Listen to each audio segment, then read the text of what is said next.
नमस्कार श्रोते हो, दीपक रेंगे कथाकथन चॅनलवर तुम्हा सगळ्यांचं मनापासून स्वागत. श्रोते हो, तुम्ही ऐकताय सातमाईंचं रान या कादंबरीचा सीझन 2 आणि आजचं प्रकरण आहे देवा दगडफोडीचं मांजरीवाडीतलं आगमन. त्या दिवशी आमची शाळा नुकतीच भरली होती. आमचे रहीम मास्तर भरपेट नेहारी करून ढेकरा देत त्या वर्तुळात डोकं टेकून झोपण्याची तयारी करत असताना आमचे दौलती काका शाळेच्या दाराशी येऊन ओरडले, अहो मास्तरांनो, आपल्या मांजरीवाडीत दाजी पवारकडे मिरजेचा देवा दगडफोडी आला आहे आणि अख्खी मांजरीवाडी त्याच्या दर्शनाला लोटली आहे, तरी तुम्ही इथं काय पोरांना घेऊन शिकवत बसलाय? चला शाळेला सुट्टी द्या आणि त्या दगडफोडीला पाहायला पळा. अहो मास्तरांनो, असा योग कधी येत नाही. चला, मी तिकडेच निघालोय.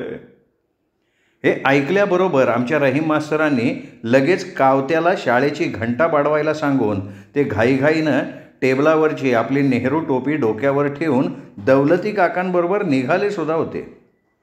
आणि आत्मा तुकादादा शाळेला कुलूप लावत असताना आम्ही पोरं आमची दप्तरं उचलून दाजी काकांच्या वाड्याकडे पळालो सुद्धा होतो.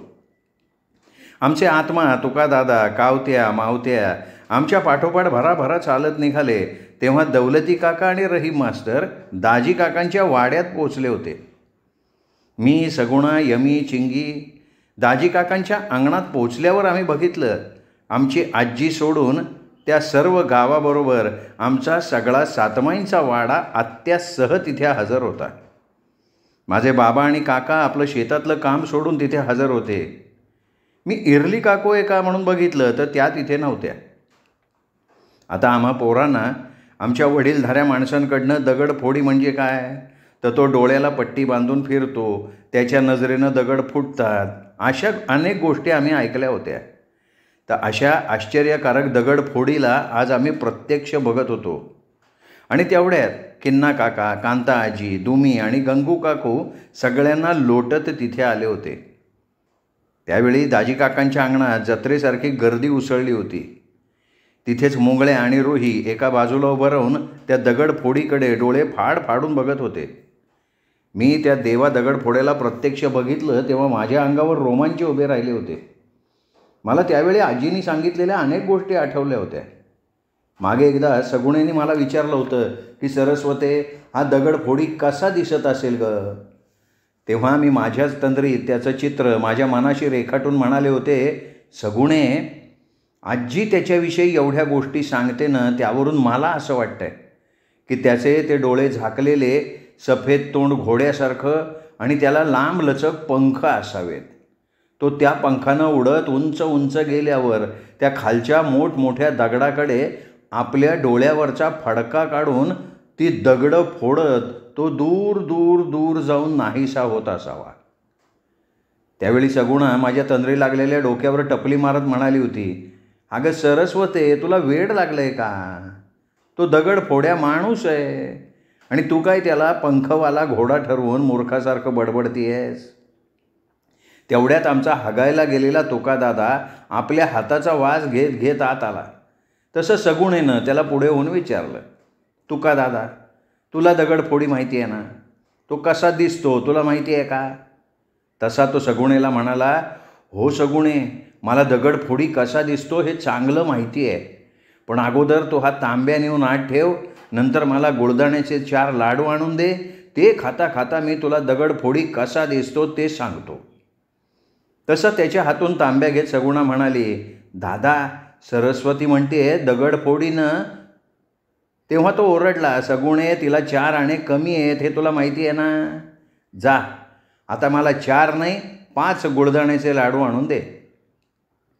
आणि सगुणा निमूटपणे आपल्या माजघरात गेली होती.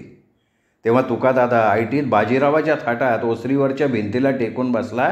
पण त्यावेळी मलासुद्धा उत्सुकता होती की आता दादा तो दगडफोड्या कसा आहे ते सांगणार. शेवटी सगुणेनं 5 लाडू आणून तुकादादाला दिले.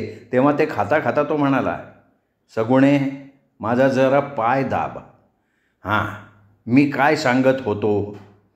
सगुणा म्हणाली, तो दगडफोडी कसा दिसतो हे दादा तू सांगणार होतास. तसा गुळदाण्याचा लाडू तोंडात कोंबत तो म्हणाला, तर सगुणे, तो दगडफोडी अगदी आमच्या दाजी काकांच्या परसूसारखा हुबेहूब दिसतो. अगदी परसूला काढून त्याच्या जागी त्या दगडफोडीला बसव. कोणी तो परसू नसून दगडफोडी आहे हे ओळखणार सुद्धा नाही, इतकं त्या दोघात साम्य आहे. तसं मी आणि सगुणा त्याच्याकडे मोठे डोळे करून बघत असताना मी म्हणाले, अय्या, म्हणजे दादा ते दोघं जुळे भाऊ का? आणि जत्रेत गेल्यावर त्यातला एक भाऊ हरवला आणि तो मिरजेला दगडफोडी म्हणून राहिला आणि परसू आला दाजी काकांकडे. तसा आता माझ्या बडबडीला कंटाळलेला दादा आपला शेवटचा लाडू खात म्हणाला, सरस्वते, म्हशे, आता तो जुळा भाऊ आपल्या डोळ्यांना फडकं बांधून जत्रेत काय मसनवटी बघायला जाणार होता का? मूर्ख लेकाचे. असं म्हणून तो निघूनही गेला. तेव्हा मी आणि सगुणा एकमेकींकडे बघत राहिलो. सगुणा हलकेच म्हणाले, सरस्वते, तो परसूदादाचा भाऊच असेल. मीही मान डोलावली. त्यानंतर अनेक दिवस आम्ही कधी परसूदादाला बघितलं की हा दगडफोडीचा जुळा भाऊ आहे याच दृष्टीनं आम्ही त्याच्याकडे बघत होतो. नंतर आमच्या बालमनामुळे ते विसरूनही गेलो होतो. आणि देवा, आज मी तो प्रत्यक्ष दगडफोडी बघत होते. तो दगडफोडी त्या पंखवाल्या घोड्यासारखा नव्हता किंवा आमच्या परसूदादासारखाही नव्हता, तर तो अगदी साधासुधा माणूस होता. देवा दगडफोडी अगदी ज्वारीच्या धाटासारखा 6-6.5 फूट उंच आणि कातळापेक्षा काळा होता. त्याचे ते काळे हातपाय एखाद्या बांबूसारखे लांबलचक आणि काटकुळे होते. देवाचं विशेष म्हणजे त्याच्या अंगावर मांस असं नव्हतंच. त्यात त्याचं ते तोंड त्याच्या सुकलेल्या शरीराप्रमाणे लांबुडकं होतं. त्याच्या डोक्यावरचे केस कोंबड्याच्या पिसाप्रमाणे उलटे उभे होते आणि त्या दगडफोडी देवाच्या डोळ्यावर अगदी गांधारी बांधते तशी काळी पट्टी बांधलेली होती. तीच एक पट्टी देवा दगडफोडी आणि आमच्यातलं अंतर दर्शवत होती. मी, सगुणा, यमी, चिंगी आमच्या आयांजवळ उभं राहून त्या दगडफोडीकडे डोळे मोठे करून बघत होतो.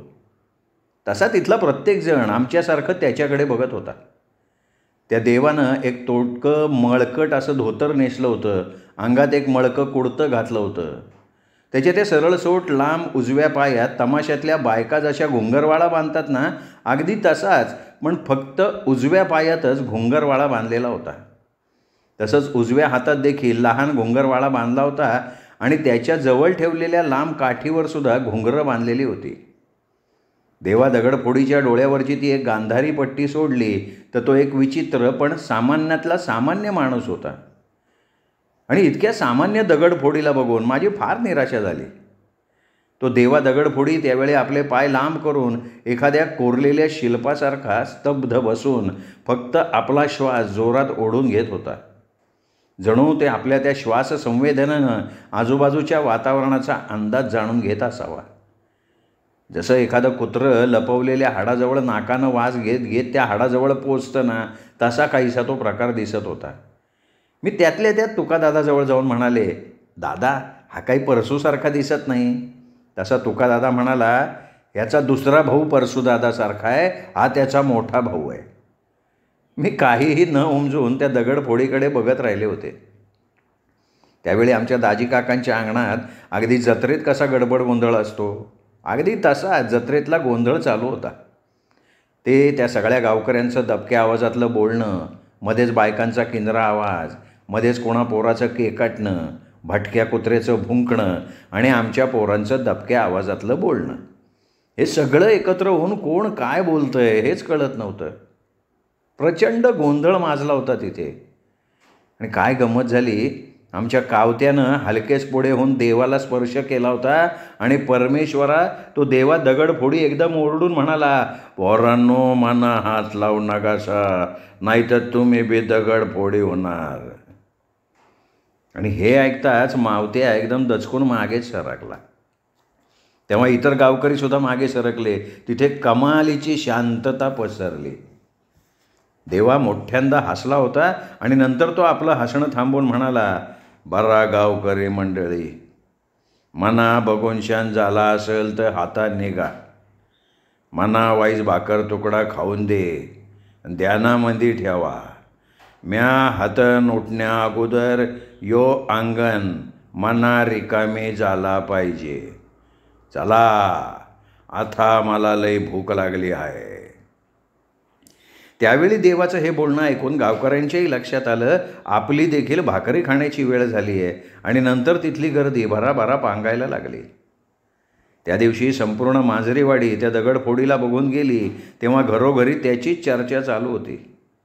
त्या दिवशी आत्या आजीला म्हणाली, आये त्या दगडफोडीच्या अंगावर मांस असं काहीच नाही बघ, निव्वळ हाडाचा सापळा आहे.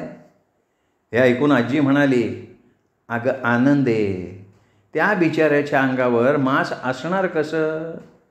आनंदे, दगडफोडी जेव्हा एखादा दगड किंवा एखादं कातळ फोडतो ना तेव्हा त्याच्या डोळ्यातली ती शक्ती त्याच्या अंगातलं सगळं सत्व ओढून घेते. नंतर दगडफोडीनं कितीही खाल्लं तरी तो असा बारीकच राहतो, त्याच्या अंगाला खाल्लेलं लागत नाही. ते ऐकून मी चटकन म्हणाले, म्हणजे आजी तो लवकरच मरत असेल ना? तशी आजी गंभीरपणे म्हणाली, नाही ग सरस्वते, हे दगडफोडी चांगले 100 आयुष्य जगतात. त्यांचं जेवणसुद्धा आपल्यापेक्षा 4 पटीनं जास्त असतं. सर्वात महत्त्वाचं सरस्वते, एखाद्या व्यक्तीच्या हातून जर काही महत्त्वाचं कार्य होणार असेल तर देव त्या व्यक्तीला सांभाळतो. आणि नंतर आजीने आम्हा सर्वांना अनेक दगडफोडीच्या गोष्टी सांगितल्या होत्या आणि आम्ही सगळ्यांनी त्या गोष्टी पुन्हा ऐकल्या होत्या. आमच्या राणी काकूंच्या वाड्यात त्यावेळी राणी काकूंची आई आणि भावंड त्या दगडफोडीच्या तैनातीला आली होती. इंदू आजी त्यांना म्हणाल्या, पोरी, मी त्या सातमाईंच्या वाड्यातल्या आनंदीला इथे तुमच्या मदतीला बोलवू का? तेव्हा राणी काकूची आई म्हणाली, आजे, मी सर्व दगडफोडीचं जेवणाचं आटपीन, कुणाला उगाच त्रास देऊ नका. मग इंदू आजी बरं म्हणाल्या. नंतर त्या अंगणातनं सर्व गावकरी गेल्यावर त्या अंगणात फक्त परसू, मुंगळ्या आणि रोहीच राहिले होते. तेव्हा दाजी काका बाहेर येऊन दगडफोडीला म्हणाले होते, देवा, आत्ता जेवण तयार होईल तोपर्यंत तुला भाकऱ्या आणि दही दिलं तर चालेल ना? तसा देवा दगडफोडी म्हणाला, चालन, पण भाकऱ्याबरोबर गोडाचा खाडा आणि मिरच्या द्या. दाजी काकांनी बरं म्हणून ते सगळं इंदू आजींना सांगितलं. तसं इंदू आजींनी ते सगळं लगबगीनं आणून दगडफोडीजवळ ठेवून पाण्याचा तांब्याजवळ ठेवला. दाजी काका म्हणाले, देवा तू न्याहारी कर. तेव्हा इंदू आजी मुंगळ्याकडे न बघता आत निघून गेल्या. आता त्यांचंही बरोबर होतं. आता मुंगळ्याचं काही काम नसताना त्याला उगाचच भाकरी का वाढणार होत्या? तेवढ्यात देवा म्हणाला, हत आणि कोणी हाय जणू. दाजी काका म्हणाले, हां, हा मुंगळ्या धनगर आहे आणि त्याच्याच जमिनीतलं कातळ फोडायचं आहे. खरं तर ती कातळाची जमीन आमची होती, तरी ह्याला आम्ही ती आंबाच्या नावानं दान केली आहे आणि त्याच जमिनीतलं कातळ त्याला मोकळं करून द्यायचं आहे. तसं देवा म्हणाला, यो समजा मना ठावाय. त्याला म्हणाव, म्या उद्या सकाळचा तो कातळ फोडणार आहे, पण आता त्याला हातनं जायला सांगा. मना भाकरी निवांतपणे खायची आहे. आणि दाजी काकांनी मुंगळ्याला निघण्याची खूण केली. तशी आता भाकरीची आशा सोडून मुंगळ्या रोहीसह सरळ आमच्या सातमाईंच्या वाड्याकडे निघाला होता. इकडे दाजी काकांच्या माजघरात राणीची आई मटणाचा मसाला वाटत बसली होती. त्यावेळी राणी जवळच बसून आपल्या आईकडे समाधानानं बघत होती. ती पूर्वीची खंगलेली आजारी आई आता अंगानं जरा भरली होती आणि तिच्या तोंडावर एक तजेला आणि समाधानाचं हास्य होतं. तिचे बाबासुद्धा आता ठीकठाक असून त्यांचा खोकला कमी झाला होता. तसं तिला बाळ झाल्यापासनं तिच्या आईवडिलांच्या तोंडावरची ती पूर्वीची उदास छाया जाऊन आता आपल्या मुलीच्या परिपूर्ण सुखाची खात्री होऊन त्यांच्या तोंडावर एक समाधानाचं हास्य उमललेलं होतं आणि ते हास्य तिला जाणवलं होतं. त्या तिच्या सर्व सुखाची किंमत तिला परसूला आपलं सर्वस्व देऊन नंतर तिला तिच्या कुटुंबाला हे समाधान देता आलं होतं. इकडे मुंगळ्या आणि रुही सातमाईंच्या वाड्यात गेले तेव्हा जाताना मुंगळ्या म्हणाला होता, रुया, त्या आपल्या दगडफोडीला आज मटणाचं जेवण आहे. आपण सातमाईच्या वाड्यातून भाकऱ्या घेतल्यानंतर त्या ठेवून पुन्हा त्या म्हातारीच्या अंगणात जाऊन बसू, तिथं नक्की जेवण मिळेल. तसं रुही जरा चिंतेनं म्हणाली, अहो पण त्या दगडफोड्याला जेवायला, खायला प्यायला निवांतपणा पाहिजे असं तो म्हणतो, तर आपण जाऊन तिथं कसं बसायचं? तसा मुंगळ्या हसत म्हणाला, अगं रुये, तो प्रवासातून दांबल्यामुळं त्याला न्याहारीला निवांतपणा हवा होता. आता त्याचं पोट भरल्यावर जेवणाच्या वेळी आपण तिथं गेलो तर तो काय बोलणार नाही बघ. हे असं बोलत बोलत मुंगळ्या रुही आमच्या ओसरीवर आले तेव्हा आजी रागावून मुंगळ्याला म्हणाली, अरे धनगरा, इंदूनं तुला दगडफोडी देण्यासाठी परसूला मिरजेला पाठवलं आहे, हे तू मला का नाही सांगितलं रे?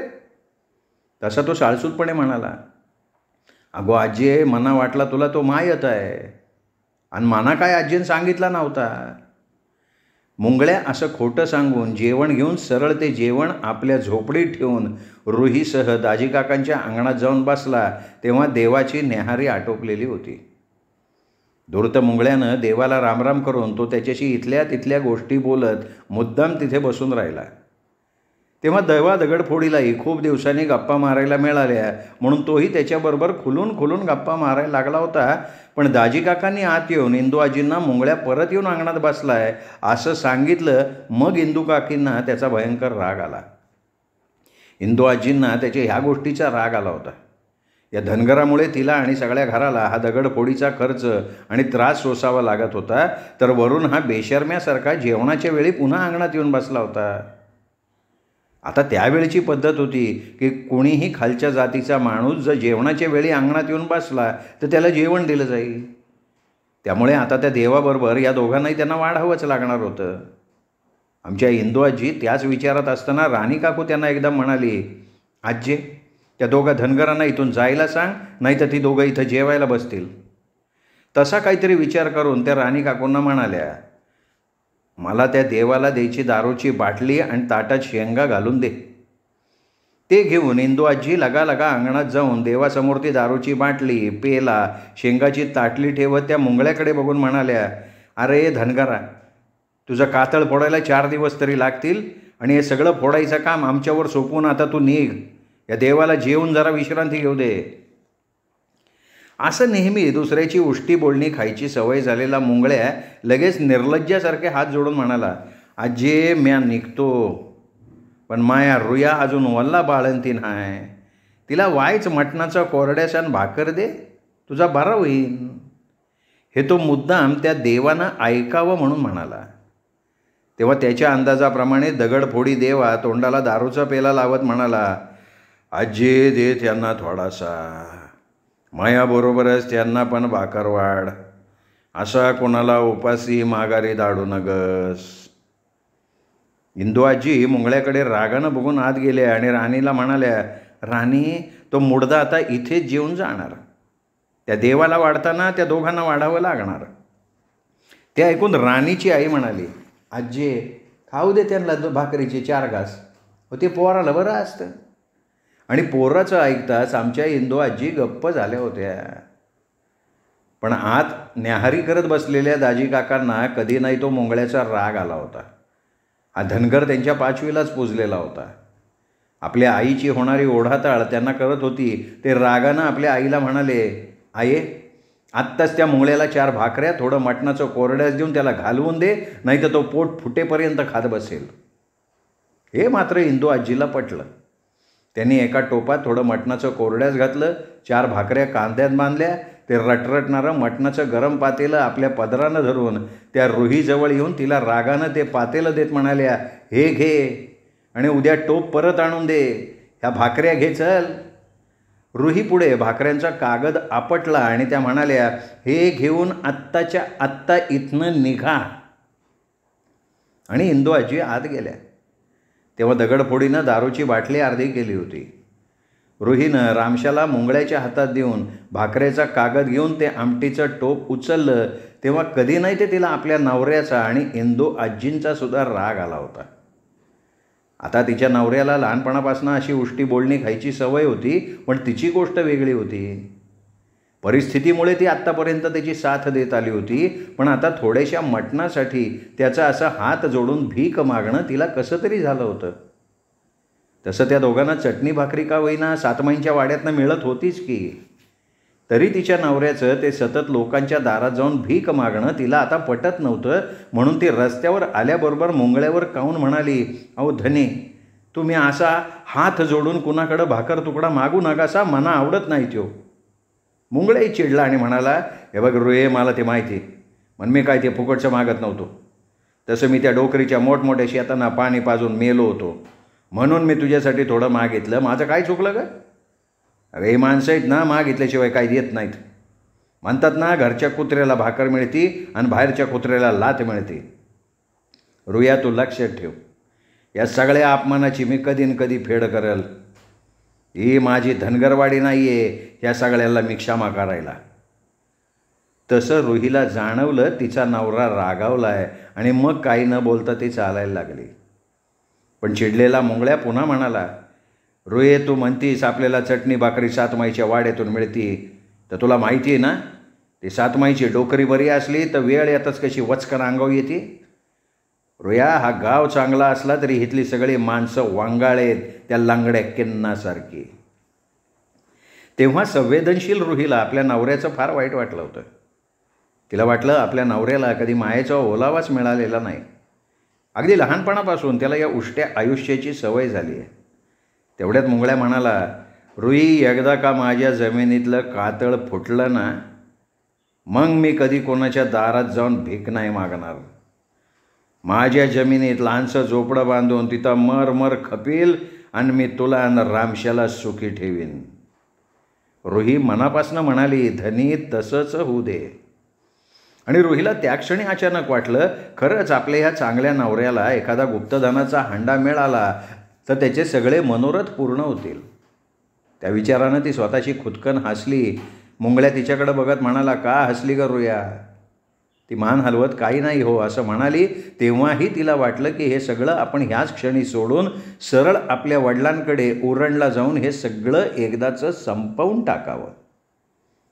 नंतर आपल्या नवऱ्याचा विचार येताच ती शांत झाली, कारण तिथे ती जरी सुखात असली तरी तिचा तोंडाळ बाप बसत्या तिच्या नवऱ्याला येता जाता टोकत राहिला असता की म्या म्हणलोच होतो, मुंगळ्या माई गुलाबावानी पोर तुझ्यासारख्या ब्यावरची धनगरापाशी राहायची नाही. अरे मर्दा, ती दुधा तोपान जेवती, ती असं तुझ्यावानी कंचा पण गवत नाही खात. बघ, आलीस का नाही शेवटाला परत मायाकडं. आणि रुहीला वाटलं, आपल्या वडिलांच्या ह्या बोलण्यापेक्षा आपली ही मांजरी वाडी बरी. आमच्या धनगर मुंगळ्याच्या मनात त्याच्याशी असं फटकून वागणाऱ्या आम्हा शेतकऱ्यांबद्दल एक कायमची आढी रुतून बसली होती. या सगळ्या सधन शेतकऱ्यांचा बदला घ्यायचाच हे त्यांनी ठरवलं होतं. आता तसं बघता हा सगळा असा विचार करणाऱ्या मुंगळ्याजवळ स्वाभिमान नावाला सुद्धा नव्हता. लहानपणापासून कुणी काही बोललं की फक्त दात काढून हसायचं इतकं त्याला माहिती. पण त्याच्या सुंदर रुहीच्या त्याच्या आयुष्यात येण्यामुळे त्याला आता पुरुषार्थाचा आणि जीवनाचा थोडाफार अर्थ जाणवलेला होता. रुहीच्या आणि रामशाच्या येण्यानं त्याच्याही नकळत त्याच्या आयुष्यात काही घडामोड होऊन कदाचित त्याचा मेलेला स्वाभिमान पुन्हा जागृत झालेला असावा, पण त्याला ते कळलेलं नसावं. मुंगळ्या आणि रुही गेल्यानंतर इंदुआजी राणीच्या आईला म्हणाल्या, वत्सले, अगोदर तू राणीला वाढून घे, तोपर्यंत मी अन्नीला भरवते, आणि त्या देवाची दारू पिऊन झाली की त्याचं पान घेऊया. दाजी परसू शेतावरनं आला की त्याच्याबरोबर जेवेल. तू वत्सला राणीबरोबर 4 घास खाऊन नारायण आणि पोरींना वाढ, मी दाजी आणि परसूबरोबर जेवेन. इंदुआजी हे एका दमात बोलल्या, थकून गप्प झाल्या. तसं राणीलाच वाईट वाटलं. ती हलकेच म्हणाली, आजी, तू उगा दगदग करू नको, हे बघ, तू सुद्धा थोडं काही खाऊन घे. तशा इंदुआजी म्हणाल्या, राणी नको ग, तुम्ही तुमचं आटपून घ्या, मी नंतर जेवीन. आणि त्या अन्नीला भरवायला बसणार तेव्हाच अंगणातनं देवा ओरडला, आजे, मना वाढ, आणि मना 10-12 कांदा आणि बसकीभर मिरच्या दे. आणि म्या जेवताना पुरा मनला मंगच मना वाढायचा थांब्यो, आणि महा जेवण झाला का मना 2 तांब्या दूध दे, आणि सांच्याला पण तसंच करायचा. हे ऐकून इंदुआजींनी देवाच्या नकळत कपाळाला हात लावून मनातल्या मनात मुंगळ्याला लाख शिव्या दिल्या होत्या. राणीच्या आईनं नंतर लगबगीनं मटणाचा मोठा टोप भरून रस्सा, 2 भाकऱ्याच्या टोपल्या, चांगले भरपूर कांदे, मिरच्या तिथे ठेवून दिल्या. पाण्याची लहान कळशी, पेला ठेवला. इंदुआजी त्याला वाढायला बसल्या तेव्हा देवा दगडफोडी, भराभरा त्या भाकऱ्या आणि तो मटणाचा रस्सा ओरपत सुटला होता. मध्येच कांदा हाताच्या मुठीनं फोडून कचा कचा खात मिरच्या तोंडी लावत होता. तेव्हाच भाकऱ्या संपून मटणाचाही रस्सा संपला. तसा माझघरातून उरलेला रस्सा आणि भाकऱ्या राणीच्या आईनं पुढे आणून ठेवलं. तरी तो देवा पुरे म्हणायचं नाव घेत नव्हता. शेवटी माझघरातलं सर्व जेवण संपल्यानंतर त्यांनी पुरे म्हणून मोठ्यानं ढेकर दिला. कळशीभर पाणी गटागटा प्यायला. वरून 2 तांबे दूध गटागटा पिऊन त्यांनी पान खायला घेतलं. तेव्हा इंदू आजी सगळं अंगणातलं आवरून आत घरात जात होत्या आणि त्याचवेळी देवा म्हणाला, आजे आता सांच्याला मना 10 कोंबड्याचा कोरड्यास पाहिजे आणि दारूची बाटली पण. मना थोडा इळान, टोपभर गुळाचा च्या आणि 10 भाकऱ्या पाहिजेत. इंदू आजी बरं म्हणून आत गेल्या. तेव्हा राणीची आई पुन्हा भाकऱ्या आणि उसळी करायला चुलीकडे बसल्या होत्या. इंदू आजी चुलीजवळ पाट घेऊन बसत म्हणल्या, वत्सले, अगं हे काय ग त्या दगडफोडीचं राक्षसी जेवण. मेल्यानं अर्धा बोकट टोपात न ठेवता हाणला आणि आता संध्याकाळी 10 कोंबड्या पाहिजेत म्हणतो. तशी राणीची आई म्हणाली, आता हा माझा स्वयंपाक झाला का परसुकडनं कोंबड्या आणून घ्या, मी लगी घेते वाटण वाटायला. तशा इंदू आजी काही बोलल्या नाहीत. त्या फक्त मनात एवढंच म्हणाल्या, अंबाबाई उद्याच ते कातळ फुटू देत ग. देवानं दुपारी जेवून नंतर मोठं पातेलं गुळाच्या चहात भाकऱ्या बुडवून तोंडी मोठा गोळाचा खडा लावत आपलं चहापान आटोपलं आणि तो तिथेच अंगणात क्षणार्धात झोपी गेला होता. तेव्हा त्याचं ते आचाट खाणं बघून दाजी काकांचा अख्खा वाडा थंड पडला होता. दाजीच्या वाड्यात दगडफोडीचीच चर्चा चालू असताना काही गावकरी दाजी काकांच्या वाड्याकडे फेरी मारून झोपलेल्या देवाला पाहून गेले होते. आम्ही पोरं देखील गेलो होतो, पण आमच्या परसूदादानं आम्हाला अंगणातही चढू न देता हाकलून दिलं होतं. देवा दुपारी दारू पिऊन जेवून खाऊन झोपला होता. तो एकदम 7 वाजता उठला आणि त्याने उठल्याबरोबर परत टोपभर चहा 20 भाकऱ्यांबरोबर तोंडी गोळाचा खडा लावत फस्त केला. नंतर तो दाजी काका आणि 4-5 आलेल्या गावकऱ्यांबरोबर बोलत बसला. तेव्हा दाजी काकांच्या माझघरात जेवण करायची धावपळ उडाली होती आणि नंतर सर्व स्वयंपाक झाल्यावर दमलेल्या इंदू आजीसुद्धा अन्नीला घेऊन अंगणात जाऊन बसल्या. नंतर त्या बोलता बोलता म्हणाल्या, देवा पोरा, अरे असे चांगले डोळे असताना सुद्धा ते झाकून ठेवणं तुला फार क्लेशदायक होत असेल ना रे. तसा देवा खाली मान घालून म्हणाला, नाही आजे, या डोळ्यापायी मना माया आईला, माझ्या भावांना आणि माझ्या घराला गांबवावा लागलाय. आणि म्या अशा नाशवंत डोळ्याचा म्हणून छान का दुःख करत बसू. तशा इंदू आजी कळवळल्या आणि म्हणाल्या, अरे पोरा, तुला स्वतःच्या घरात आपल्या कुटुंबात हे फडकं बांधून राहता आलं असतं की रे. त्यासाठी तुला एवढं रानात जाऊन एकांतात राहायची काय जरुरी आहे. तू तुझ्या घरात एका खोलीत गप्प राहू शकतोस का नाही. तसा देवा दगडफोडी उदासपणे म्हणाला, नाही आजे, म्या माया माणसाबरोबर असा राहू शकत नाही. म्या जर असा माझ्या घरामध्ये राहिलो तर ह्या माझ्या घराचा आणि गावाचा नुकसान होत राहणार. आणि कवा ईज माया घरावर पडन ते काही सांगता येणार नाही. गावकरी पण मला असं राहू देणार नाहीत. तेव्हा मना रानातच राहायला लागतो. आणि झुंजार पाटील आणि गावकरी मना जो भाकर तुकडा देतील त्योच खाऊन छान तथंच रावायचा. आणि असा कोणाचा कातळ फोडायचा असला का तथं जायचं. मग त्यातं म्या भरपूर जेवतो. मना तो दगड फोडाया ताकद तर पाहिजे का नको. नाही तर मग हायच की रोजची भाकर आणि चटणी. हे सगळं त्या दगडफोडीचं ऐकलं आणि दाजी काका इंदू आजींना त्या दगडफोडीचं इतकं वाईट वाटलं. पण रात्री मात्र 1 बाटली दारू पिऊन जेवताना देवा एक शब्द कोणाशी बोलला नव्हता. तो इंदू आजींना फक्त एवढंच म्हणाला, आजी तू जा, म्या महा जेवण घेतो. इंदू आजींनी बघितलं त्या कंदिलाच्या मंद उजेडात देवा जेवत असताना कुठे भाकऱ्याची चवळ आहे, कुठं कोरड्यास आहे हे त्याला बरोबर कळत होतं. तसंच दारूच्या बाटलीतनं पेल्यात दारू ओतताना तो न सांडता बरोबर पीत होता.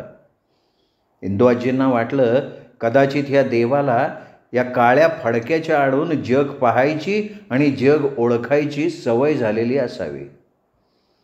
देवाचं जेवण आटपल्यावर दाजी काका आणि इंदू आजी त्याच्याजवळ बिछाना घेऊन गेले. तसा देवा म्हणाला, आजे नग म्या असा उघडा निसतो.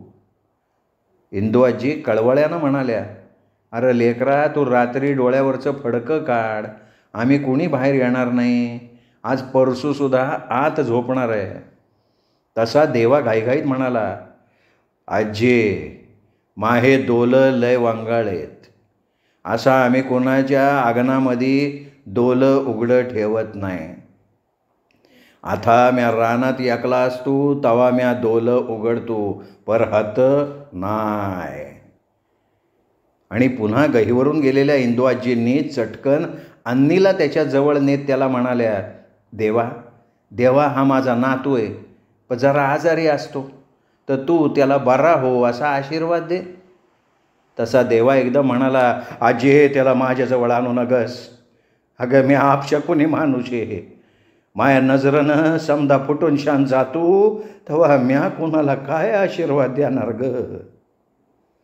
हे ऐकताच इंदू आजी दचकल्या आणि अन्नीला घेऊन घाईघाईनं घरात निघून गेल्या. श्रोते हो, दीपक रेगे कथाकथन चॅनलवर तुम्ही ऐकताय सौ आयडा बॅरेटो लिखित 7मा इंचरान सीझन 2. आज तुम्ही प्रकरण ऐकायला सुरुवात केलीत. मांजरीवाडीत देवा दगडफोडीचं आगमन.